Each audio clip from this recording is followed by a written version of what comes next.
Hello student, welcome to Atul education. तो friend, आज के दिन आप लोग का कॉस्ट अकाउंटिंग का पेपर था। आई होप आप लोग के पेपर अच्छे गए रहेंगे। अभी हम लोग देखते हैं कि इसके जो ऑब्जेक्टिव क्वेश्चन, इसके आंसर क्या हो सकते हैं। यदि इन केस मुझे आपको किसी भी ऑब्जेक्टिव क्वेश्चन में यदि डाउट लगता है तो आप लोग को यदि पता चलेगा तो आप लोग जरूर मुझे कमेंट करके बताना, क्योंकि मेरे पास अभी अभी जस्ट पेपर आया और मैंने देखा नहीं, बुक से चेक नहीं किया हो। जो मुझे पता है, बट जितना भी बताऊंगा आपको 99% राइट रहेगा। इन केस किसी में डाउट रहेगा तो मैं आपको बोल दूंगा यहाँ पर। तो चलो देख लेते हैं। सबसे पहला ऑब्जेक्टिव क्वेश्चन क्या पूछा गया था। यहाँ पर लिखा गया था contract costing loss of material by fire is credited. तो हम लोग ने सम भी सॉल्व किया था और आपको पता रहेगा ऑब्जेक्टिव में भी मैं बताया था कि जो लॉस ऑफ फायर होता है मटेरियल का, उसको हम लोग कॉन्ट्रैक्ट अकाउंट के क्रेडिट साइड में लिखते हैं। और यदि यहाँ पर डेबिट की बात करते हैं तो डेबिट करते हैं हम लोग कॉस्टिंग प्रॉफिट एंड लॉस में। मतलब पहले जो क्वेश्चन एग्जाम में आया हुआ था वो कॉस्टिंग प्रॉफिट एंड लॉस है, उसका आंसर था। बट यहाँ पर चेंज करके क्या आ जाएगा, इसका कॉन्ट्रैक्ट अकाउंट आ जाएगा। दूसरा आपको दिया है कॉस्ट लेजर अकाउंट। क्या होता है? ऑल इम्पर्सनल अकाउंट्स होता है। कॉस्ट लेजर जो होता है वो ऑल इम्पर्सनल अकाउंट्स होता है। और स्टूडेंट, अभी तक आप लोगों ने चैनल को सब्सक्राइब नहीं किया तो चैनल को सब्सक्राइब कर लेना, जिससे मैं आने वाले अदर भी सब्जेक्ट के इंपॉर्टेंट क्वेश्चन अपलोड करूँ तो आप लोग को अपडेट मिलते रहे। यहाँ पर आपको दिया है इफ द कैश रिसीव 80% है तो work certified which is the 4,80,000। तो वर्क सर्टिफाइड क्या रहेगा? बोलता है यदि हम लोग को कैश जो रिसीव हो रहा है वो 80% इक्वल टू 4,80,000 दिया है तो वर्क सर्टिफाइड कितना आएगा? तो आपको क्या करना था, नॉर्मल सॉल्व करना था। 80% इक्वल टू आपको दिया था कितना, 4,80,000। तो वर्क सर्टिफाइड कितना होता है, 100% होता है। क्रॉस मल्टीप्लिकेशन करना था, मतलब 4,80,000 डिवाइड बाई 80% करना था। तो कितना आ जाएगा, 6 लाख आ जाएगा। इसका राइट आंसर क्या था, 6 लाख था। यहाँ पर आपको सेल्स दिया तो वेरिएबल कॉस्ट और पीबी रेशियो पूछा तो नॉर्मल क्वेश्चन था। 5 लाख में से 3 लाख 2 लाख माइनस करोगे 3 लाख आएगा। 3 लाख को डिवाइड करेंगे 5 लाख से, इंटू 100, 60% आपका आ जाएगा। यहाँ पे नेक्स्ट आपको पूछा है, यहाँ पर लिखा है normal loss is the calculated at a certain percentage of. किसके ऊपर हम लोग नॉर्मल लॉस कैलकुलेट करते हैं? कल का आप लोगों ने प्रैक्टिकल सम देखे रहोगे तो भी आपको समझ गया रहेगा कि हम लोग जो यूनिट इंट्रोड्यूस करते हैं प्रोसेस में, उसके ऊपर हम लोग क्या करते हैं, कैलकुलेट करते हैं। आउटपुट आपको दिया कितना, 2,500। नॉर्मल लॉस है कितना, 300। अब नॉर्मल लॉस है 300, तो इनपुट कितना रहेगा? आपको पता है तीनों आइटम प्रोसेस अकाउंट के क्रेडिट साइड में आता है। नॉर्मल लॉस 300, अब नॉर्मल लॉस 200 और आउटपुट। तो ये सबका टोटल मारेंगे, जितना आ जाएगा वो हमारा इनपुट रहेगा। तो कितना हो जाएगा यहाँ पर, 200 प्लस 300, 500 प्लस 2,500, मतलब इसका राइट आंसर आपका आ जाएगा 3,000 यूनिट्स। नेक्स्ट हम लोग देखते हैं, यहाँ पर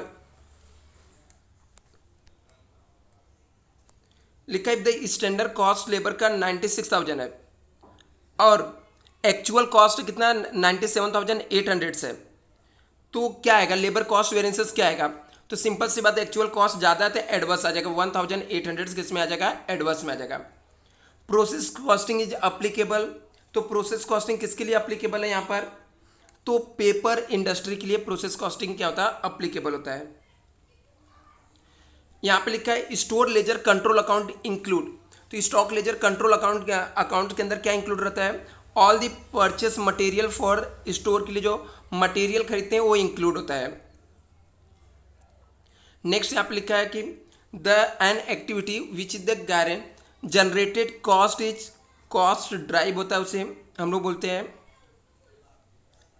यहाँ पर आपको लिखा है कि if the contract price 15 lakhs है और वर्क सर्टिफाइड 9 लैक्स, तो ये 50% से ज़्यादा ही दिख रहा है मुझे। तो ऐसे में कितना अमाउंट प्रॉफिट एंड लॉस में ट्रांसफर करेंगे? मतलब ये 50% से ज़्यादा है तो 2/3 of notional profit into cash receipt divide by work certified. ये मैंने जब कॉन्सेप्ट क्लियर किया था तो भी बताया था, कल सम सॉल्व करा था तो भी बताया था। तो ये सब बहुत ही सिंपल ऑब्जेक्टिव है, बट हो सकता है कुछ लोग का रॉन्ग हुआ रहेगा तो टेंशन नहीं लेना है। Marginal costing increases selling price, तो लोएस्ट क्या होगा, ब्रेक इवन पॉइंट्स क्या हो जाएगा, कम हो जाएगा। अभी हम लोग यहाँ पर ट्रू फॉल्स देख लेते हैं। यहाँ पर लिखा है contract price is equal to work certified होता है, फॉल्स है। क्योंकि कॉन्ट्रैक्ट प्राइस अलग होता है, वर्क सर्टिफाइड अलग होता है। अब normal gain is the credited process account, बोलता अब नॉर्मल लॉस होता है तो प्रोसेस अकाउंट के क्रेडिट साइड में लिखते हैं, नहीं फॉल्स है, डेबिट साइड में आता है।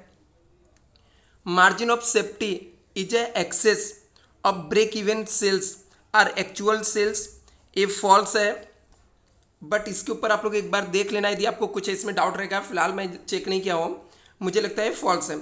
Direct wages are debited to wages control account, तो ये क्या हो जाएगा, ट्रू हो जाएगा। Work certified is the part of WIP है, ए भी क्या है, ट्रू है। नेक्स्ट आप लिखा प्रोसेस अकाउंट इज है credited by scrap value of normal loss, बोलता प्रोसेस अकाउंट के क्रेडिट साइड में लिखते हैं स्क्रैप लॉस का जो नॉर्मल लॉस आता है, तो ये भी क्या आ जाएगा, ट्रू हो जाएगा।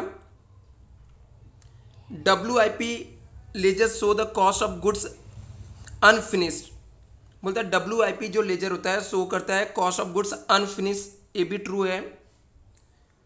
आगे यहां पर आपको दिया है angle incidence, angle between the total sales line और टोटल कॉस्ट लाइन जो ड्रॉ करते हुए even chart break even chart पे होता है, तो ये भी क्या है, ट्रू है आपका।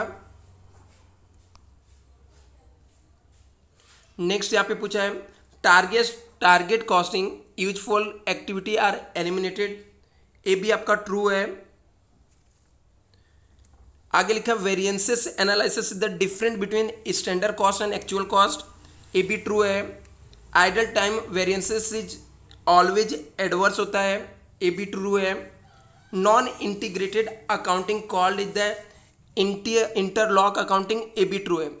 और आप लोग प्रोसेस यहाँ पर देख सकते हो कॉन्ट्रैक्ट अकाउंट के बारे में कल ही मैंने आप लोग को बताया था कि मेनी कॉन्ट्रैक्ट और एस्टिमेटेड कॉन्ट्रैक्ट आने के चांसेस है, तो मेनी कॉन्ट्रैक्ट आ गया। प्रोसेस में आपको बताया था सिंपल वाला प्रोसेस आएगा, प्लस आपको पार्टली सोल्ड और पार्टली ट्रांसफर आएगा, तो दोनों आ गया।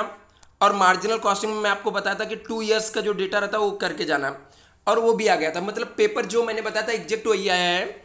ऑब्जेक्टिव मैंने आपको दिया था 5 साल के ऑब्जेक्टिव में से बहुत सारे ऑब्जेक्टिव आए हैं, तो आप लोग एक बार चेक कर लेना।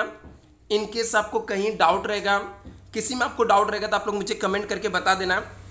पेपर तो फिलहाल मुझे मेरे हिसाब से लग रहा है कि सिंपल ही है, क्योंकि यहाँ पर ऑब्जेक्टिव में चाहिए तो एक बार रिपीट कर देता हूँ मैं वापस से क्या क्या था बताया था, ठीक है। यहाँ पर ट्रू फॉल्स में कन्फ्यूजन ही दिए, तो मैंने बोला फर्स्ट वाला contract price equal to work certified होता है, फॉल्स है।